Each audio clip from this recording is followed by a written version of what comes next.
किसी ने भी कोई बात दिल में छुपा कर रखना चाही, वो उसकी ज़ुबान से बेसाख्ता निकले हुए अल्फाज और चेहरा के आसार से नुमायाँ ज़रूर हो जाती है। सब मामले तकदीर के आगे सरंगुम हैं, यहाँ तक कि कभी तदबीर के नतीजा में मौत वाक़े हो जाती है।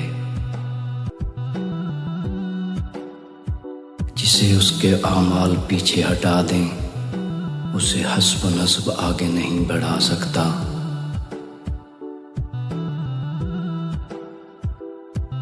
किसी मुस्तरिब की दाद फरियाद सुनना और मुसीबत से छुटकारा दिलाना बड़े बड़े गुनाहों का कफ़ारा है।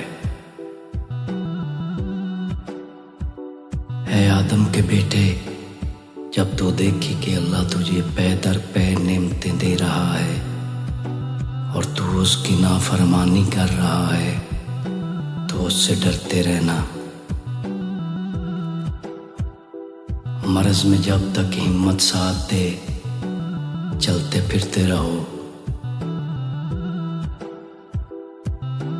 जब तुम दुनिया को पीठ दिखा रहे हो और मौत तुम्हारी तरफ रुख किए हुए बढ़ रही है, फिर मुलाकात में देर कैसी।